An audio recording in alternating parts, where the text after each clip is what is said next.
Olá pessoal, fazia tempo que nós não nos víamos aqui pelo canal do YouTube. Hoje se faz necessário retornar ao canal para que a gente possa falar de um assunto importante e extenso para nós, que é o assunto que envolve água. Por que começar esta nossa aula mostrando esta imagem do nosso planetazinho, conhecido também como planeta azul ou planeta água? Sabemos que existe água em todo ser vivo. Alguns têm mais, outros têm menos, como por exemplo, se considerarmos uma planta, por exemplo, o nível de água dentro do seu organismo chega em média a 80%. Mas se nós considerarmos outro ser vivo que não seja uma planta, a quantidade de água no seu organismo será bem menor. No caso dos seres humanos, há um homem adulto de 65 a 70% de água. Se falarmos de criança, estaremos falando aqui de 85 a 90% de água dentro do seu organismo, formando todo o seu corpo.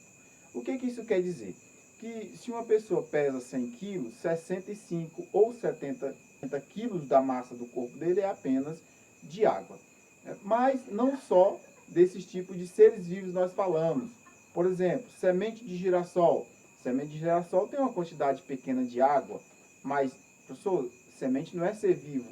A partir do momento que ela eclode, germinando uma nova plantinha, então ela passa a ser um ser vivo. Então, tecnicamente, se enquadra dentro dos seres vivos. Uma água-viva, por exemplo, a taxa de água dentro do corpo de uma água-viva é enorme, chega quase a 100%. Se colocarmos esta água-viva no sol, na praia, ela vai ficar apenas uma películazinha, que é a parte sólida, e toda a água que tinha no corpo dela vai evaporar e, consequentemente, essa água-viva irá morrer. Então, tudo isso que eu falo é para que a gente possa entender qual é a importância da água dentro dos seres vivos, dentro da composição dos seres vivos, da existência e também de como ela se comporta dentro da natureza. E como ela está distribuída é algo que a gente vai falar agora, pois a água não está presente só nos seres vivos, também está fora dos seres vivos. Na natureza, de forma geral, a água ela aparece ou pode estar presente de três formas básicas, de três formas simples. Por exemplo, se nós formos analisar a floresta amazônica, nós vamos encontrar água ali em dois tipos. Água no estado líquido, a água que está correndo através dos rios, e a água em forma de vapor, aquela água que está evaporando das plantas e estão formando nuvens de chuva acima dela. Mas se eu estiver falando aqui de polo, falando dos polo norte, polo sul ou pico das grandes montanhas, a água lá está no outro estado, que é a forma de gelo. Então, na natureza, a água pode estar presente nos polos, no vapor de água, na água que corre nos rios, na água que corre nos mares e nas águas subterrâneas que alimenta tanto os poços que os seres humanos cavam, como podem afluir em uma região mais baixa, formando as nascentes dos rios. Mas falar de água parece ser bem simples, né? Então, vejamos só. Você já parou para pensar quanto litro de água você, na sua casa, gasta por dia? Você pode estar respondendo, professor, eu só bebo 1 litro, 2 litros de água, é o que eu preciso. Não é. Não é. Pois, você precisa se vestir, essa roupa precisa ser lavada, né? Então você usou água. Você precisou se alimentar, então esse alimento precisou de água para ser cozida. Você precisou tomar banho, precisou de água para isso também, precisou matar sua sede. Enfim, se nós formos analisar todo o nosso contexto do dia, a água está presente quase que sempre. É isso? Então, de quanta água nós precisamos? Outra coisa importante, não sei se vocês já ouviram falar, é o que nós chamamos de pegada hídrica. Ou seja, quantos litros de água eu utilizo para produzir uma única maçã? Você já parou para pensar nisso? Professor, é pouco. A maçã não tem menos de meio litro d'água dentro dela. A maçã é pequena. Senão a gente tem que analisar o seguinte: desde o momento que a planta ela germina da semente, ela já consome água, é isso? Ela vai crescer, então para crescer ela precisa de água. ela vai ter que produzir a maçã e ela também vai precisar de água. Então, em média, falando num cálculo geral, o que nós chamamos de pegada hídrica, tá? Para produzir uma única maçã, uma planta precisa de 70 litros de água.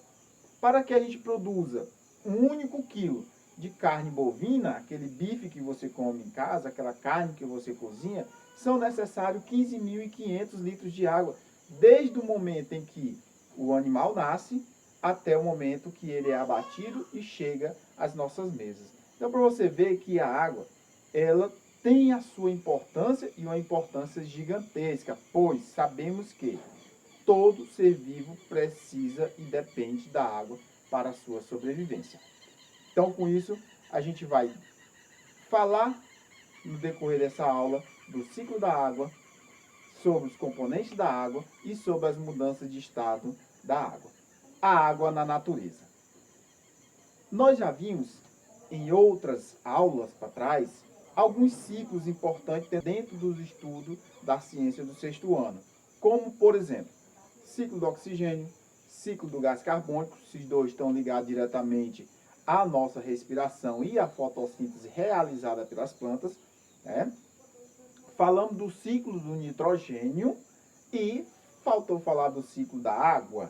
Então, deixa aqui alguns escritos para vocês, para que a gente possa se nortear dentro do conteúdo e das explicações. Então, a vida, de forma geral, ela depende da água. É isso? Conforme eu já disse, todo ser vivo tem água na sua composição. Falamos aí, exemplo, lá no início dessas falas, da água viva, das sementes, é isso, das plantas, dos animais de forma geral.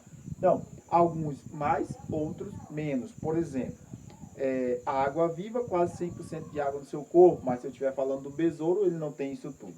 Tá? Então, a vida ela depende da água. Então, por isso que sempre que a NASA procura evidências de vida extraterrestre, a primeira coisa que elas vão procurar é água no universo, porque a água está diretamente ligada aos seres vivos. Então, a vida depende da água. Sem água, não tem vida. Põe logo na cabeça, sem água não há vida. 70% da superfície do planeta é recoberta por água. Por isso que do espaço a gente vê o nosso planeta azulzinho, é isso? Porque a água reflete a luminosidade, mandando para a nossa atmosfera e deixando aquele aspectozinho de azul. Então, 70% da superfície é água. 70% do volume do corpo dos seres humanos, tá? E aí nós estamos tirando uma média, porque isso varia muito, um bebezinho e um idoso. O bebezinho tem mais água do que o idoso. A falta de água no corpo faz com que a pele ela comece a enrugar. Então, por isso que os idosos têm pele enrugada. Por quê? Porque a concentração de água dentro do seu corpo já é bem menor do que de uma criança que tem a pelezinha bem maciazinha, a bochechinha redondinha, enfim. Então, 70% do volume, em média, do corpo humano é água. Tá? A água, conforme ela está 70% da superfície do planeta, ela liga os continentes, né? Então, ela também está em constante movimento e diferentes formas. O que eu quero dizer com isso? Tá? Quando a água, o Sol aquece a água na Terra, essa água evapora. Quando ela evapora, as moléculas que estão soltas aqui na atmosfera, elas vão subindo. Quando chega na parte mais fria da atmosfera, elas começam a se agrupar, formando as nuvens. Dependendo da temperatura, esta água vai precipitar, ou seja, ela vai cair em forma de chuva, tá? Mas dependendo da temperatura, pode cair também em forma de granizo ou em forma de neve. De qualquer forma, a água que o Sol aqueceu e essa água subiu para a atmosfera, ela vai voltar em forma de chuva, neve ou granizo. Mas, professor, onde estava a água na Terra? Da onde foi que essa água saiu e subiu? A água saiu dos mares, que foi aquecido e evaporou, dos rios, que foi aquecido e evaporou, do suor dos seres humanos, que suaram e aí a água evaporou. Tá? Os animais também estão expostos ao sol, evaporou. Então, sempre que o sol aquece a superfície da Terra, há evaporação de água. das plantas, dos animais, dos lagos, dos rios, dos mares, enfim. Tá? Então essa água subiu, esse vapor de água subiu, as moléculas, formando as nuvens que caíram em forma de chuva. A água, quando cai na terra, ela pode seguir diversos caminhos, como infiltrar no solo, né? Ela vai descer solo abaixo, onde no solo ela pode retornar em forma de um poço. O ser humano vai lá, cava um poço e começa a retirar essa água, mas ela pode continuar descendo, indo para regiões mais profundas, e lá na frente ela vai sair da terra, aflorando em uma região mais baixa, formando as nascentes dos rios. Tá? Então, ou pode correr para os rios, rios para os lagos, lagos para os rios e rios para os mares, né? E voltando aí para os mares, onde vai ser reaquecido de novo e o ciclo vai iniciar novamente. Tá?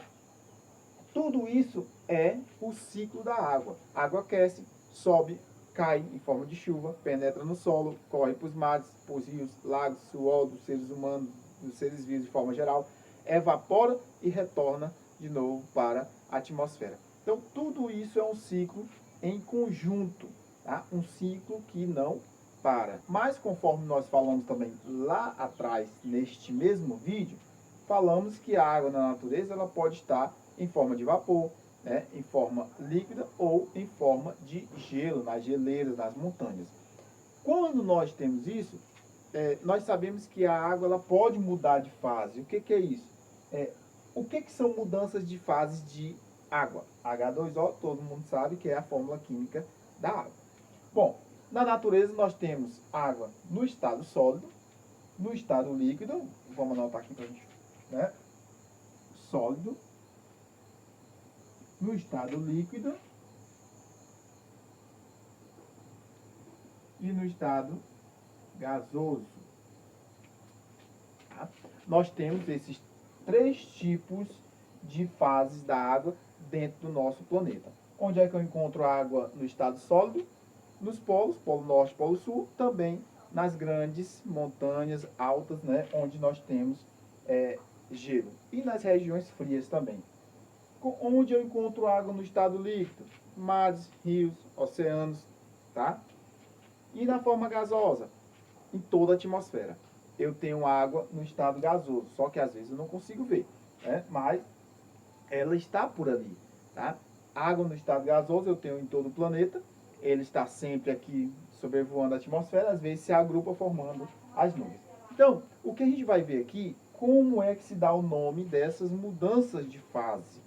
Quando a água está no estado sólido e ela passa para o estado líquido, ela recebe que nome? Tá? Então, quando a água está no estado sólido, passando para o estado líquido, ela recebe o nome de fusão. Tá? Então, aquela pedrinha de gelo, aquele cubinho de gelo que você tem na sua casa, você deixar em cima da pia, ela vai descongelando aos poucos até se transformar toda em água líquida. O que foi que aconteceu ali? A fusão do gelo. O gelo derreteu todinho, se transformando em líquido. E se eu continuar deixando aquela água líquida em cima da pia da minha casa, uma hora ela vai desaparecer. O que vai acontecer com ela? Ela vai evaporar, ela vai se transformar, né, em água no estado de vapor ou no estado gasoso. Como ela passa do líquido para a forma de vapor, então ela recebe o nome de vaporização. Vaporização.